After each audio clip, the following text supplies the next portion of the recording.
I'm Corbett Wall with DV Auction, here with the 3-minute market update for Wednesday, June the 10th. First of all, we did finally have some fed cattle trade, even though it didn't really go reported until this week. But real late Friday or over the weekend, which is very strange, did have a little bit of trade there. Everything all thrown together added up to about 29,000, so far less than half of what normal is. And they sold those late sales from 154 to 155. And that's quite a bit lower. Throw those in with those early few sales they had at 157. Your weighted average for the week was about 155 and a half. Dress sales was 245 and a half.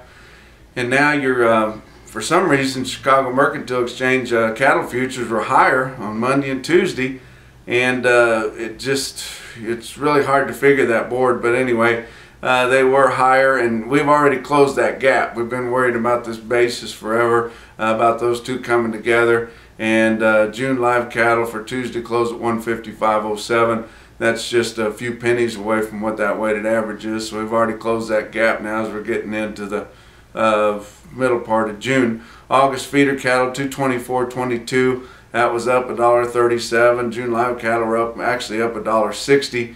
So that's interesting trade there. Southern Plains is kind of drying out a little bit. Wheat harvest is going good in the southern parts of Oklahoma and moving up into Kansas. Oklahoma City, you can see, had some drier roads, and they got over 12,000 cattle into the sale this week, which is about twice what they normally have for this time of the year.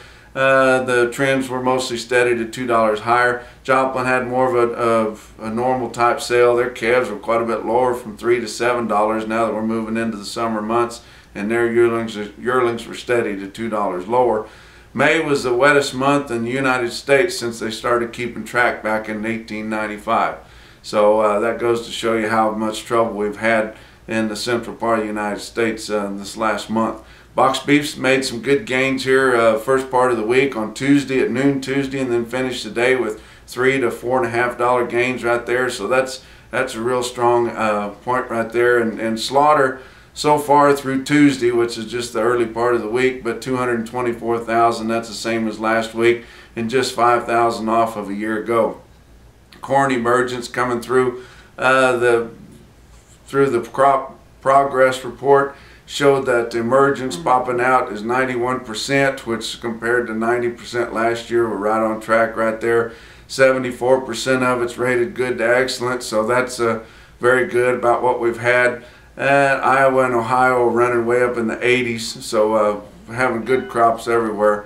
Check some feeder cattle early in the week. Bluegrass stockyards in Lexington on Tuesday had a load of 862-pound steers, bring 220.90.